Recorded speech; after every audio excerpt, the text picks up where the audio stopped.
Então, eu acho que a fala do Rodrigo Pacheco também, depois de conversa com os governadores, merece destaque. Ele está tentando sempre criar esse elo de harmonia entre os poderes. A gente vê duas iniciativas ali, uma no Judiciário e uma no Congresso, nesse caminho de equilibrar um pouquinho e discutir, porque o Congresso Nacional está avançando com as pautas que são importantes, um pouquinho aqui e acolá. A gente vê um passinho de formiga da reforma administrativa, a gente vê o Congresso discutindo a reforma do imposto de renda.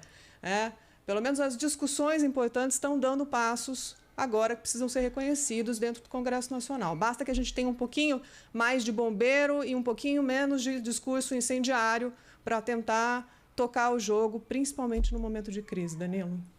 É isso aí, Lana. A gente tem aqui a fala, não é, do presidente do Senado, Rodrigo Pacheco. Vamos acompanhar aqui um trechinho? De interesse dos governadores que possam servir como instrumentos para a redução dos custos públicos, para poder sobrar dinheiro para os investimentos que interessam nos estados, para bem-estar das pessoas que vivem nos estados. Nós temos essa distribuição federativa que deve sempre lembrar que municípios e estados precisam ser valorizados, considerando que nós vivemos nos estados e nos municípios e não na União. Portanto, essa distribuição de recursos, essa equidade federativa é muito fundamental, que é sempre uma pauta discutida pelos governadores, muito bem fundamentada, repito, nesse aspecto de maior igualdade entre os entes federativos e uma melhor distribuição do orçamento para poder alcançar a ponta, que é quem interessa, que é o brasileiro e a brasileira que está na ponta. Tratamos também Bom, tá aí o presidente do Senado, Rodrigo Pacheco, né, repercutindo aí a reunião com os governadores, mas foi nessa mesma entrevista que ele falou, né, Lana, que a democracia, não se negocia a democracia, né, Lana? Exatamente. Nesse trecho que você soltou aí, Danilo, ele está falando da reforma tributária, que foi um dos assuntos discutidos ali com os governadores na reunião, também nesse sentido de avançar com pautas importantes no Congresso, né, para tentar sair um pouquinho da dificuldade que o Brasil enfrenta na economia e em todo o resto. Diga, Cláudio. Eu acho que a frase é bonita, é bem feita, é adequada, né? Esse negócio de que democracia é inegociável, mas quem é que está querendo negociar a democracia? Eu não consigo entender. Eu também ouço há 32 ou 33 meses, desde a posse do Bolsonaro, defesa, manifestos e posicionamentos e discursos inflamados em defesa da democracia. Tem alguém que ataque a democracia, que não queremos mais democracia, passeata pelo fim da democracia? Tem projeto de deputado querendo acabar com a democracia no Brasil? Tem projeto de senador querendo acabar com a democracia no Brasil? Acho que não, né? Eu acho que essa é um excesso, um exagero. Eu continuo considerando que presidente e o próprio Supremo Tribunal Federal, sendo pelo seu presidente ou pelos seus integrantes, não tem que estar se fazendo discurso político. Eu acho que isso é triste, né? É triste,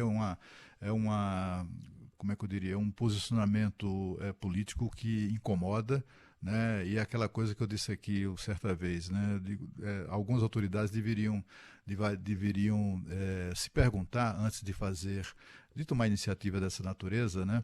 De adotar iniciativas dessa natureza, se perguntar, tem uma coisa, nas democracias que eu respeito, né? As democracias clássicas existentes no mundo inteiro, no mundo ocidental, é tolerável, é admissível que presidentes de Suprema Corte tomem posicionamento político, adotem posicionamento político. Se o ministro Luiz Fux se fizesse essa pergunta antes de certas atitudes, talvez ele evitasse algumas delas.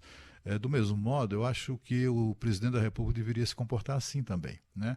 Quando o presidente insulta ministros do Supremo, inconformado com decisões que eles tomam, etc. e tal, ele devia se perguntar, vem cá, nas democracias, um chefe de governo, um chefe de Estado, insulta ministros da Suprema Corte ou a própria Suprema Corte quando tem alguma decisão que o desagrada, né? Eu acho que se as nossas autoridades fizessem a eles próprios, a elas próprias, essas perguntas antes de falar o que falam, antes de agir como agem, o Brasil certamente estaria em melhores situações, né? Eu estou ouvindo essa conversa de ameaça de golpe no Brasil desde que o Bolsonaro foi eleito. Isso já lá se vão empossado, né? Já lá se vão 33 meses. O Bolsonaro pode não ser um democrata daqueles, né, convictos mesmo, etc. Mas, olha, ele foi eleito, minha gente. E foi eleito dentro do jogo democrático, né? Até agora, pelo menos, eu nunca vi. Ele pode até agir desafiando as outras instituições, e isso é lamentável da maneira como ele tem se comportado, mas ele não prega o fim da democracia, né?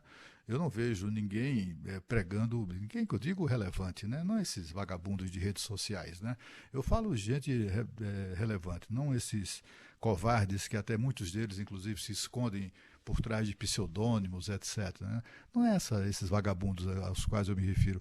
Eu me refiro a pessoas que podemos levar a sério, né?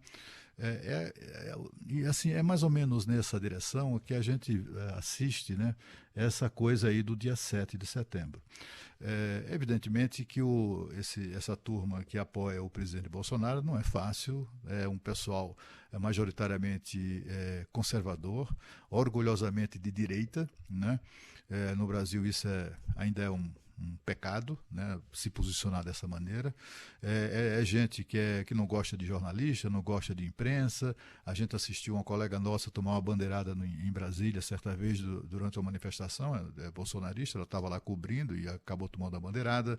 A gente assistiu um colega da CNN ser expulso de uma manifestação no Rio de Janeiro, que ele também estava lá trabalhando, cobrindo, fazendo a cobertura. Há muita intolerância dessas pessoas em relação ao trabalho da imprensa, sobretudo, mas é assim, depredação eles nunca fizeram, né? Não há histórico em manifestações de 7 de setembro de qualquer tipo de violência contra o patrimônio, né? Contra pessoas, etc. Eu me lembro de uma manifestação aqui em Brasília, né? Uma manifestação favorável a Dilma, naquela refrega do impeachment, em que foram detidas 80 pessoas por depredarem, por tentarem tocar fogo no prédio do Ministério das Relações Exteriores, por virarem incendiarem ônibus, né? Esse tipo de coisa, embora tenha sido recente, né, felizmente não tem se repetido mais com aquela, pelo menos com aquela virulência de antes, não é? Mas assim, sobretudo a questão do 7 de setembro, não há histórico disso, né? Tá ali um exagero, né? E só quem tem esse discurso, só quem manifesta temores com relação ao 7 de setembro, são aquelas pessoas que na verdade estão com medo que de repente o atual presidente acabe dando alguma demonstração de força política, né? Uhum. Hoje a Sônia Blota nos trouxe informações de uma pesquisa indicando a estimativa de que devem sair às ruas no Brasil no dia 7 alguma coisa próxima de 10 milhões de pessoas. É um número que assusta, mas não assusta digamos assim, pelo mal que podem fazer, né, a outras pessoas, ou ao patrimônio público, ou ao patrimônio privado. Assusta muita gente, porque, afinal de contas, como é que um presidente que diz o que diz, que faz o que faz, tão isolado politicamente, continua tendo um apoio tão amplo, né? É exatamente esse tipo de temor que o 7 de setembro impõe. Agora, a violência que é praticada no 7 de setembro, não digo, né, mas em manifestações de ativistas bolsonaristas, a violência é de outra natureza, uma violência verbal. São os cartazes pedindo intervenção militar, pedindo fechamento do Supremo. E essa é uma violência que a gente precisa considerar, condenar, e lembrar que ela é de fato gravíssima, né? É gravíssima. Mas violência, quebra-quebra, sabe? Isso não tem como acontecer, né? As pessoas, tomara que não aconteçam mesmo. A única possibilidade que eu vejo de atos de violência é se houver algum tipo de encontro, digamos assim, né, de choque, de grupos antagônicos que se encontrem em alguma esquina de São Paulo. Como em Brasília não tem esquina, isso não vai acontecer, né? Aqui os manifestantes estão muito bem divididos, foram divididos pelo governo aqui de maneira fisicamente tão distante quanto próximos, né? Mas o grupo bolsonarista ficará vai se concentrar na esplanada dos ministérios e um espaço idêntico, que é na sequência da esplanada, na sequência da rodoviária, que é o eixo monumental, que também é um espaço imenso e tal. Então vai ficar os opositores no eixo monumental, os bolsonaristas e pronto, e não vão se encontrar. Não vão se encontrar porque a polícia vai estar no meio. Então, assim, vamos apostar no bom senso, vamos apostar na tolerância e sobretudo, no direito que as pessoas têm de se manifestar, sejam elas de direita ou de esquerda. Só não têm o direito de cometer atos de violência nos quais eu, pessoalmente, de fato, não acredito.